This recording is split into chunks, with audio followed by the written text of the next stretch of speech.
آقا کریم صلی اللہ علیہ وسلم نے ارشاد فرمایا، مالک کائنات نے میری امت کو 5 انعامات وہ عطا فرمائے جو میری امت سے پہلے اللہ نے کسی نبی کی امت کو نہیں عطا کی۔ عرض کیا یا رسول اللہ صلی اللہ علیہ وسلم، ہماری یہ خوش نصیبی، آقا وہ انعامات تو ہمیں ارشاد فرما دیں۔ میرے نبی علیہ السلام نے فرمایا، رمضان المبارک میں جو بندہ اللہ کی رضا کے لیے رات کو قیام کرتا ہے، دن کو روزہ رکھتا ہے، اللہ رب العزت اس بندے پر اتنا راضی ہوتا ہے، اللہ رب العزت اس بندے پر اتنا راضی ہوتا ہے، فرمایا کہ تیرے باقی اعمال و افعال کی جو برکات ہیں وہ تو تمہارے لیے ایک طرف ہیں۔ فرمایا سن میرے بندے، تو نے میری رضا کے لیے روزہ رکھا تو سن، میں نے تیرے منہ کی جو حمق ہے نا، اللہ فرماتا ہے اس کو بھی اتنا اعلیٰ کر دیا ہے، اتنا اعلیٰ اور افضل کر دیا ہے۔ فرمایا میرے نزدیک، اللہ کے نزدیک، فرمایا کہ وہ عنبر اور کستوری سے بھی زیادہ اعلیٰ ہے۔ اللہ اکبر، زیادہ اعلیٰ، زیادہ فضیلت والا ہے۔ نبی کریم صلی اللہ علیہ وسلم نے فرمایا، دوسرا انعام مالک نے جو میری امت کو عطا کیا، فرمایا کہ دریاؤں کی، سمندروں کی، پانی کی جتنی بھی مچھلیاں ہیں وہ روزہ دار کے لیے صبح سے لے کر شام تک استغفار کرتی رہتی ہیں اور اس کے لیے بخشش و مغفرت کی دعائیں کرتی رہتی ہیں۔ نبی کریم صلی اللہ علیہ وسلم نے فرمایا، اللہ رب العالمین نے میری امت کو جو تیسرا انعام دیا جو اس سے پہلے کسی کو بھی نہ دیا، فرمایا کہ وہ شیاطین کو پورا مہینہ جو ہے وہ قید کر دیا جاتا ہے، مکمل طور پر تمام شیاطین جو ہیں وہ قید کر دی جاتے ہیں، وہ انسانوں کی عبادات میں خلل نہیں ڈال سکتے،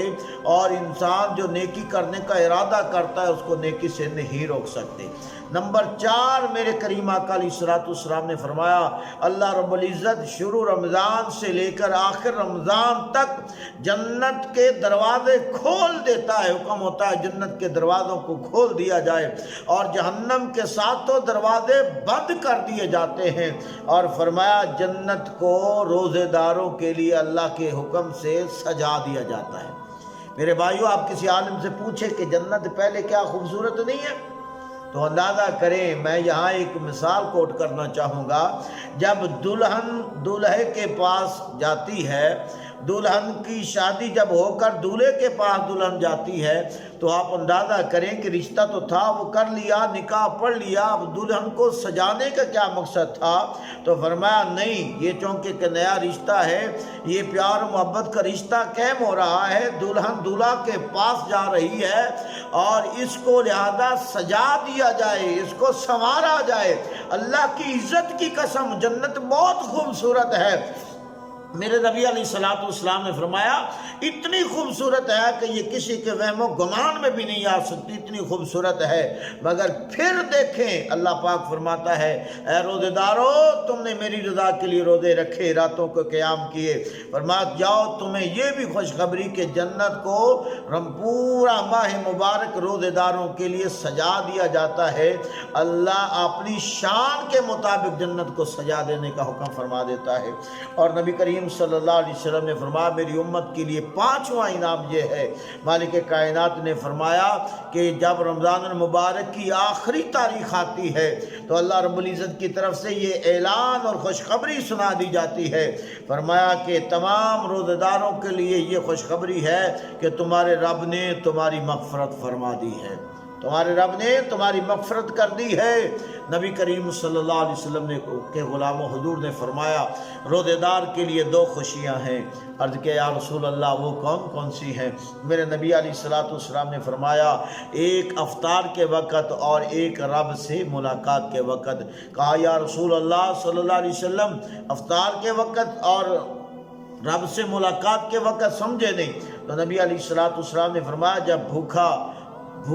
کو مٹانے کے لیے کھانے کی طرف ہاتھ بڑھاتا ہے، لقمہ کھاتا ہے تو جو اس کو لذت حاصل ہوتی ہے، پیاسا جب پانی پیتا ہے، پیاس بجھاتا ہے تو جو اس کو لذت حاصل ہوتی ہے، فرمایا ایک خوشی تو یہ ہوئی اس کو کہ یہ سارا دن بھوکا پیاسا رہا، شام افطاری کے وقت جب اس کو اللہ رب العالمین کے حکم سے مشروبات پلائے جاتے ہیں اور اعلیٰ کھانے کھلائے جاتے ہیں تو فرمایا ایک خوشی تو وہ مشروب پینے کی اور کھانا کھانے کی، افطاری کرنے کی ہے۔ اور فرمایا دوسرا، جب افطاری کے وقت وہ افطاری کرتا ہے تو اس وقت اس کی یوں سمجھیں کہ اللہ سے ملاقات ہو رہی ہوتی ہے۔ فرمایا دوسری خوشی یہ ہے کہ رب سے ملاقات کے وقت۔ اور میرے بھائیوں، نبی کریم صلی اللہ علیہ وسلم کے غلاموں، تمہارے لیے یہ بہت بڑے انعام کی بات ہے۔ موسیٰ نبی علیہ السلام نے اللہ کی بارگاہ میں عرض کی، یا اللہ جو تو نے مجھے نوازا ہے، میرے ساتھ کلام فرمایا، یا اللہ یہ مجھ سے پہلے تو کسی کو اتنی شان نہیں دی۔ رب نے فرمایا موسیٰ جو میں نے تجھے دیا ہے اس پر شاکر رہو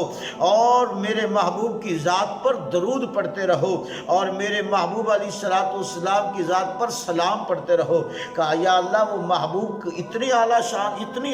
نبی کریم صلی اللہ علیہ وسلم نے فرمایا موسیٰ جب تو میرے ساتھ کلام کرتا ہے میں تیرے ساتھ کلام کرتا ہوں، تیرے میرے کلام کے درمیان بھی 70,000 پردے ہوتے ہیں، مگر فرمایا جب میرے محبوب کے امتی روزہ کھولنے کے لیے افطاری کرنے کے لیے بیٹھیں گے اور میری بارگاہ میں دعا کریں گے تو مالک کائنات نے فرمایا ان کی طرف سے دعا ہوگی، میری طرف سے ڈائریکٹ قبولیت ہوگی، اور اس وقت ان کی دعا اور قبولیت کے درمیان کوئی فاصلہ نہیں ہوگا، کوئی پردہ نہیں ہوگا۔ اللہ اکبر کبیرہ۔ صاحبان ذی وقار مالک کائنات کے حضور دعا کرتے ہیں اللہ رب العزت ہم سب کو ماہ مبارک کی فیض و برکات نصیب فرمائے۔ وآخر دعویٰ یا ان الحمد للہ رب العالمین۔